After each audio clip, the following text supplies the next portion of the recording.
Bienvenue au CPA Sainte-Marie.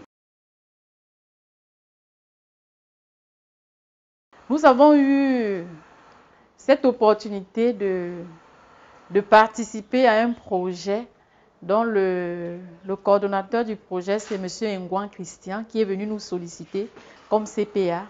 Et nous avons participé à une série de formations. Et à la fin de ces formations-là, on nous a demandé de faire une liste de besoins. Parce que l'ONUDI et le gouvernement japonais veulent aider à lutter contre la pauvreté et à relever les niveaux de vie des personnes en difficulté après le sinistre du Covid. Et au bout de ces formations, on a présenté notre liste et dans la liste, ils ont choisi de nous offrir 3 machines à coudre automatiques, une brodeuse et 2 ciseaux électriques. On a eu l'opportunité d'avoir des experts qui sont venus nous aider à élaborer notre plan de productivité et à élaborer également, un autre expert est venu pour nous aider à élaborer notre plan de continuité d'activité pendant un sinistre ou après un sinistre. On a aussi eu l'opportunité d'avoir une formation sur la résilience et comment faire face aux difficultés qui se présentent devant nous et qu'une difficulté, un obstacle n'est pas la fin de tout. On peut faire face et continuer ce qu'on a à faire. Sentiment de reconnaissance et de merci. Sentiment de reconnaissance. Nous sommes très touchés par cet élan de générosité et nous disons merci aux représentants de l'ONUDI et au gouvernement japonais pour ce grand don. Et nous leur assurons que nous allons en faire bon usage de toutes ces machines, de cette donation. Nous ferons bon usage. Je suis sœur Karine, responsable de l'atelier couture du CPA Sainte-Marie. Et comme vous voyez, nous sommes en train d'installer nos machines que nous avons reçues de la part de l'ONUDI en partenariat avec le gouvernement japonais. Et bon, vous observez, celle-ci c'est une machine à coudre industrielle automatique. Et derrière moi, c'est une brodeuse.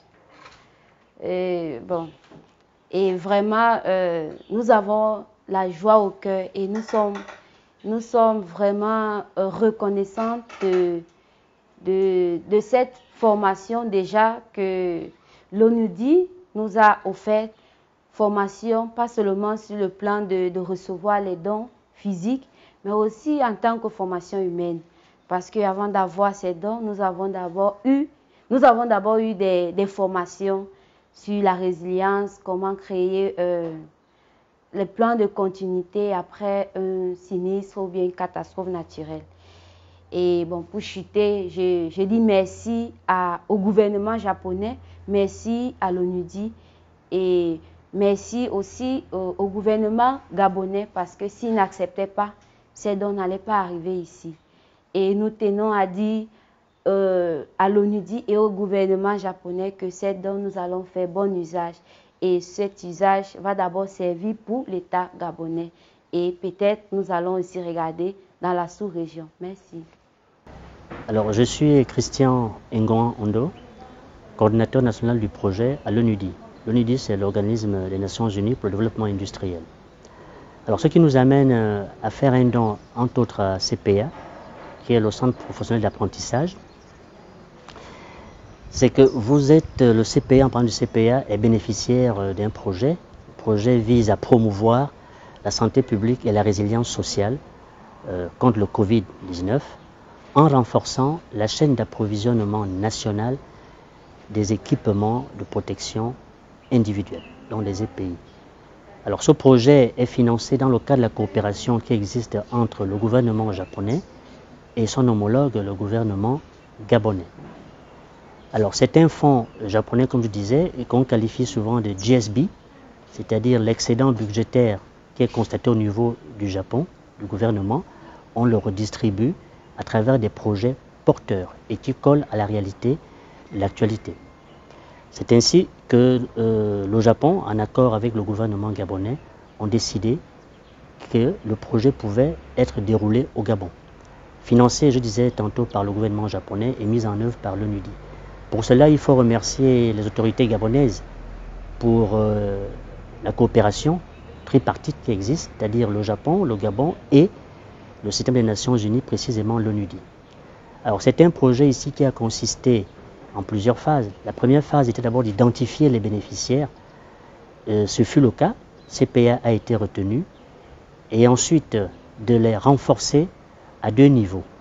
D'abord pour des formations sur le plan résilience, comme vous l'avez constaté, il n'a pas été possible pour certaines structures publiques ou non publiques de continuer à travailler dans cette pandémie-là.